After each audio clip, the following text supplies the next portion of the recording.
The night my husband donated sperm to his first love, I dragged my suitcase out and left behind divorce papers. Sylvia Rogers posted a baby's ultrasound on Facebook with the caption, "Grateful to my sperm donor. I was almost hopeless. But now look, I'm having a baby." She was my husband's ex, and he's the donor. I gave the post a thumbs up and typed a comment, "Good for you." Right when I hit send, Simon called me, freaking out. "Come on, I just helped Sylvia out. Don't blow this up, Grace, please." I hung up, thinking it was time to consider divorce. I caressed my little belly, took a deep breath, and felt like I needed to apologize to the little one inside. I couldn't keep it, but as soon as I opened my mouth, the tears began pouring out. I wanted to surprise Simon with the news on his birthday, but it was obvious he didn't want this baby at all. I was 2 months along, and God, I'd wanted this for ages. It took this long because he wasn't into intimacy with me and hated the thought of kids. He thought they were just loud and exhausting. Not too long ago, I caught him looking up baby stuff and even making spreadsheets, one for expectant moms and another for newborns.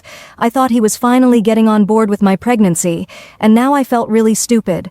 Obviously, he wasn't getting ready for me at all. That night, Simon came home way earlier than usual. It was only 8 p.m. when he usually rolled in at dawn. He called out my name, but I stayed quiet in the bedroom. He didn't try again. After a bit, I heard him shower, and when he was done, he slipped into bed next to me without turning on the light. I felt a warm sensation at my waist. It was the first time he'd cuddled me. He snuggled into my neck and tried to coax me. "Oh, darling, nothing happened between us. I just donated my sperm, okay? Sylvia loves kids, you know. Don't worry. Once the baby's born, I won't get in touch with her again. You understand, right?" I kept my eyes shut and my mouth closed. I just moved his hand away and turned my back. He caught my rejection and complained, "What else do you want, Grace? I'm trying to be nice and you're rejecting me? What happened to—" He mimicked my voice. "I don't care about your ex. You're mine now, and it's all that matters." I heard him let out an exasperated sigh. "Can you quit acting like a jealous wife? I could have kept this from you 'cause I didn't want to upset you, but I chose to be transparent 'cause that's what husbands are supposed to do. Now here you are giving me silent treatment."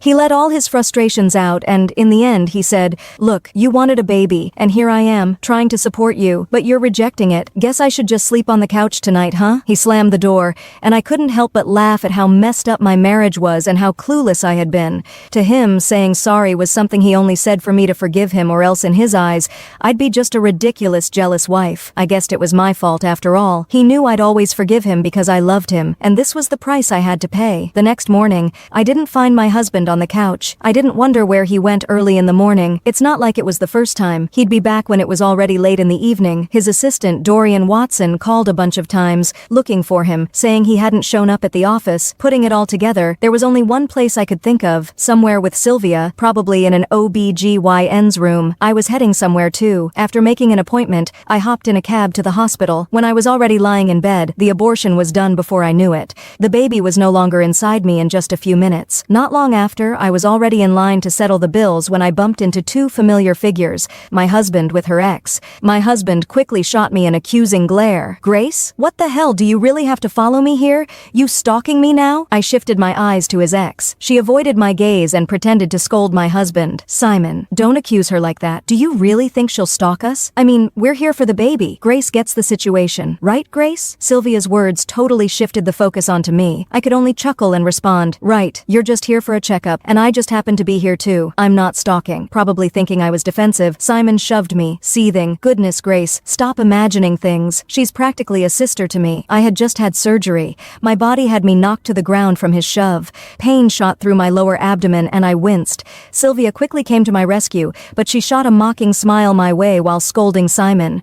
I pushed her away, feeling disgusted. I tried to lean against the wall, but she flopped down next to me, acting dramatically like her belly hurt. Simon strode to help her up and then yelled at me, "Fuck! If anything happens to her, I swear, Grace, you'll regret this." Cold sweat broke out as I felt pain coursing through me while my husband cared for his ex.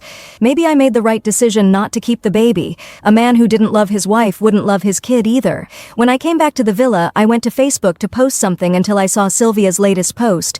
It was a picture of a man's back, and I knew too well that it was my husband's. She posted it with a caption, "Having a man who loves me makes me feel so safe." The comments were all from Simon's buddies. Ryder Sterling, "That back doesn't look like your husband's, huh?" Dash Harper, "Nice one. You've won back your goddess." Landon Lawson, "So the sperm's from this guy. Congrats." My husband indirectly scolded them. Simon Winslow, "Come on boys, I'm just helping out. You trying to drive my wife away?" As soon as he posted that, his buddies liked his comment and stopped commenting, everything. Except Ryder. Come on, man, don't act like that. She's not worth it, just ditch her. You've been with Sylvia since high school and everyone knows you can't let her go. Stop fooling yourself. Ryder had been Simon's best friend forever and never liked me. He always thought I wasn't perfect for his buddy, saying I wasn't as pretty as Sylvia. To him, I just didn't measure up. I just let Ryder say what he wanted for Simon's sake, but I could speak for myself now that Elle was considering divorce. I typed something and commented, "Don't worry, that's gonna happen soon." Then I picked 2 photos, my pregnancy ultrasound and my abortion certificate, and captioned it, "Finally letting go."